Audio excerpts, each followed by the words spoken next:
বাইরে থেকে দেখে সিনেমা হলটিকে স্বাভাবিক মনে হলেও ভেতরে চলছে গোপন কক্ষের আড়ালে অনৈতিক কাজের জমজমাট ব্যবসা। রংপুর নগরীর ব্যস্ততার আড়ালে যেন গড়ে উঠেছে এক নীরব অন্ধকার জগৎ। গত এক সপ্তাহেই অনৈতিক কার্যকলাপের অভিযোগে প্রায় 50 নারী পুরুষকে আটক করেছে আইনশৃঙ্খলা বাহিনী। সবচেয়ে চাঞ্চল্যকর ঘটনা ঘটে রবিবার বিকেলে। নগরীর ঐতিহ্যবাহী শাপলা সিনেমা হলের ৩য় তলায় বিশেষভাবে তৈরি গোপন কক্ষ থেকে ৩৭ জন নারী পুরুষকে আটক করে মেট্রোপলিটন গোয়েন্দা পুলিশ।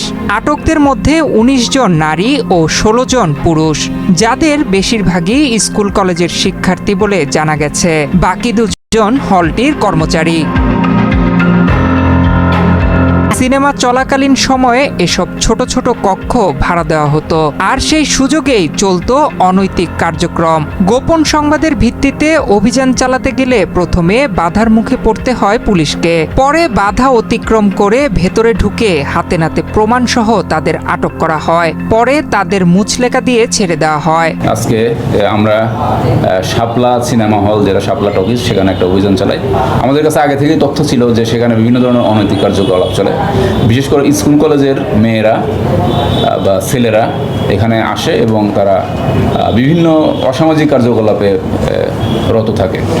তা আজকে ঘটনার তথ্য পেয়ে আমরা সেখানে অভিযান চালাই এবং সেখানে আমরা দেখতে পাই যে হলের যে ৩ তলা আছে, সেকেন্ড ফ্লোর, সেখানে ছোট ছোট রুম করে দেওয়া আছে এবং এই ছোট রুম করা আছে 8টা। এই রুমের ভাড়া নেওয়া হয় 600 টাকা করে এবং পুরো সিনেমার যে সময়টা, এই সময়টা তাদেরকে এই ছেলে মেয়েদের কাছে দিয়ে দেওয়া হয় এবং তারা সেখানে নিজেদের ইচ্ছা মতো এই 3 ঘন্টায় যা ইচ্ছা তাই করতে পারে। এরকম একটা অভিযোগ আমরা পেয়েছিলাম এবং আজকে যে আমরা এটা সত্যতা পেয়েছি এবং পুলিশের লোকজন, আমরা যখন সিভিলেই তো থাকি, আমরা যখন ওখানে ওঠার চেষ্টা করি তখন রংপুর নগরীর মেডিকেল মোড় থেকে দর্শনা মোড়, খামার মোড় থেকে মডার্ন মোড়, এমনকি সাতমাথা থেকে চায়না টকিজ এলাকা, নগরীর বিভিন্ন স্থানে অন্তত 50 থেকে 60টি বাড়ি, ফ্ল্যাট, আবাসিক হোটেল ও শিক্ষানিবাসে চলছে এই ধরনের কার্যক্রম। অভিযোগ রয়েছে কিছু অসাধু আইনশৃঙ্খলা বাহিনীর সদস্য নিয়মিত মাসোহারা পেয়ে থাকেন।